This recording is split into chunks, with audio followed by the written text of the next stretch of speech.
ফাইনাই তালতক তালে সালচিনি সালমারিनि सिमे আগরতলা খয়েরপুর চৌদ দেবতা মন্দির সালচিনি রমে খারচি তেर চেংजाकनाय कोविड-19 नि बागै थांनाय बिसिनि रमै तेर ओंलिया फियाबा अ बिसिनि सिमे के तेसा तेर চেংजाक फिनाय आबुनि बागै स्रां सालाव खয়েরপুरनि बरं मोनां रतन चक्रबर्ती तेरनि सामरक बाहायंगि दं थांनि नायखा तै तेरनि सामरक दाकिनो पायरेना बागै बतेर कमिटिनि आदों रगबैगो कक सालायका हिनै कक्तमा थुमनाय रखनि बिसिंति शाखा বিভিন্ন কারণে কিছু ওয়েদারের কারণে একটা প্রতিবন্ধকতা তৈরি হয়েছিল।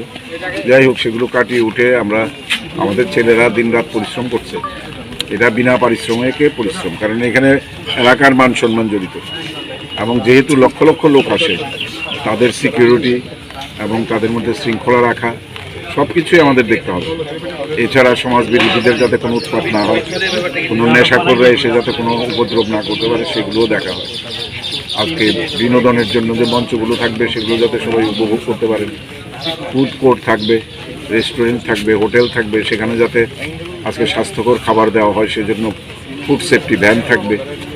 এছাড়া আমাদের এখানে সাধু সন্তদের থাকার খাওয়ার ব্যবস্থা সব করা হবে, কারণ এটা মূলত তো ধর্মীয় অনুষ্ঠান, তো সেটাকে উপলক্ষ করেই মেলার আনন্দ উপভোগ করা। তো যারা ধর্মীয় প্রতিষ্ঠানে আজকে সারা দেশ থেকে বিদেশ থেকেও আসেন, তাদের এতদিন কেউ দেখেনি। তারা খোলা আকাশের নিচে অভুক্ত অবস্থায় দিন কাটিয়েছে। তো আমরাই প্রথমে এসে তাদের খাবার দাবার ব্যবস্থা করেছি এবং তারা আশীর্বাদ করে গেছেন আমাদের। তাদের আশীর্বাদে খুব ভালোভাবেই সেটা হয়েছে। এছাড়া আলোকসজ্জা থাকবে বিভিন্নভাবে। আমরা এখানে বোট চলবে, শিশুদের জন্য বিভিন্ন ধরনের বিনোদনের ব্যবস্থা করা হয়েছে। সব মিলিয়ে একটা জমজমাট মেলা আমরা উপহার দিতে চাই। কত বছর পরে আবার শুরু হচ্ছে? 2 বছর পরে। কোভিডে 2 বছর বন্ধ ছিল। এবছর নতুন কোনো ধরনের এগুলো সব নতুন করেই তো করা হচ্ছে। রাস্তাঘাট ঠিক করা হচ্ছে, সিসি ক্যামেরা বসছে, নাকা চেকিং হচ্ছে, নতুন করে লাইটিং হবে, গেটগুলো হবে। সব মিলিয়েই আমরা তৈরি হয়েছি। এটা একটা বিশাল যজ্ঞ, সবার সহযোগিতা ছাড়া এটা করা সম্ভব না।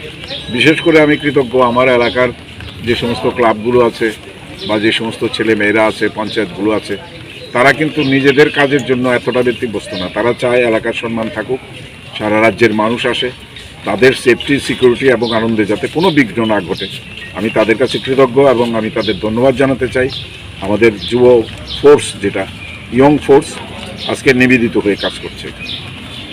প্রতি বছর এই বছর প্রশাসনিক ব্যবস্থাটা কীরকম থাকবে? ভালোই। কতটা স্টল দেওয়া হয়েছে? এখনও মার্কিং চলছে, হবে 700-800 তো হবেই।